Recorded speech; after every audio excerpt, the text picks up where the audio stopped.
Welcome back to the channel, beautiful people of faith. Have you ever tried to run away from something that God told you to do? Maybe it wasn't what you wanted to hear. Maybe it was just too big, or maybe it scared you. Well, that's exactly what Jonah did. And his story reminds us that no matter how big the thing is God asked you to do, and no matter how far you try to run, God's love will always find you. Jonah, a man who ran from God, faced storms, got swallowed by a great fish, and guess what? And still ended up fulfilling God's purpose for his life.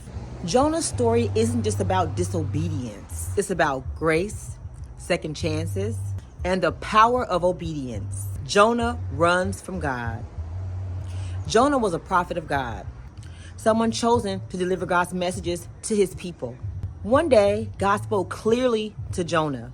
God said, "Go to the city of Nineveh and preach against it, because their wickedness has come up before me." Jonah 1:2. But Jonah didn't like that assignment. Nineveh was known for its evil ways and its violence. Jonah didn't want to go. He didn't want them to be forgiven. So instead of obeying God, he ran from God. He went down to a port called Joppa and found a ship headed to Tarshish, and he paid his fare. Jonah was running from God, but what Jonah didn't know is you can never outrun the presence of God. As Jonah sailed away, thinking in his mind that he escaped God, a great storm arose. The winds began to roar. The waves began to crash up against the ship. The ship creaked and groaned. The sailors were terrified.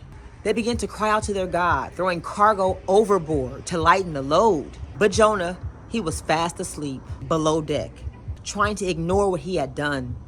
The storm and the surrender.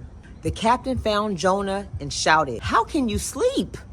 Get up and call on your God." The sailors cast lots to see who was responsible for the disaster, and the lot fell on Jonah. Jonah confessed, "I'm a Hebrew, and I worship the Lord, the God of heaven, who made the sea and the dry land. I'm running from him." The men were terrified. "What should we do to calm the sea?" they asked. Jonah said, "Throw me into the sea and it will be calm again." At first, the men didn't want to. They tried as hard as they could to row back to shore, but the waves only grew stronger. So finally, they prayed to the Lord and tossed Jonah into the raging sea. Immediately, the sea grew calm. The sailors were amazed. They offered a sacrifice and made a vow to God. And Jonah, he began to sink beneath the waves. The story wasn't over. God sent a great fish. Some may call it a whale. For 3 days and 3 nights, Jonah remained in the belly of that great fish.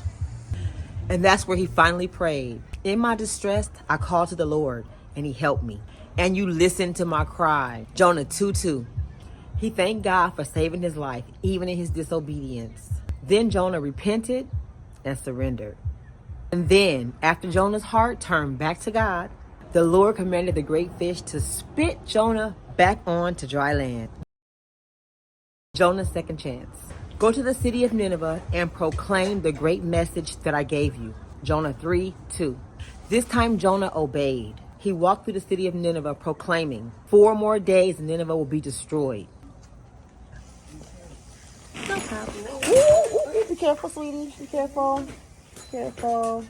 You got this. You got it. Yeah. You got it. Not so bad. Yeah, it wasn't so bad. Yeah, thank you. You're welcome.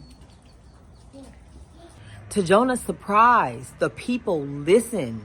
To the king, down to the poorest person, everyone began to pray and fast. They put on sackcloth and repented for their sins. And when God saw that they turned from their evil ways, he had compassion. He didn't destroy them. Family, you would think Jonah would be happy, but he wasn't. He didn't want Nineveh to be forgiven. He said, "God, I know you were merciful, compassionate, slow to anger, and abounding in love." Jonah sat outside the city pouting, and God taught him another lesson: the plant and the lesson. As Jonah sat in the hot sun, God caused a leafy plant to begin to grow. It began to grow and gave him shade. Jonah was grateful for it. But the next day, God sent worms to eat the plant, and it withered. Then a scorching wind blew. And Jonah felt faint and grew angry again. God said, Jonah, you're upset about this plant you didn't even grow. And yet you care nothing for the people of Nineveh who don't even know right from wrong? Shouldn't I have compassion on them? Jonah learned that day that God's mercy isn't just for a few, it's for everyone. God's heart beats for the lost, the broken, and even those who don't think they even deserve forgiveness. So stop running and start walking in God's obedience. If this video has blessed you or inspired you in any way, remember to like, comment, and subscribe. And I'll be back tomorrow.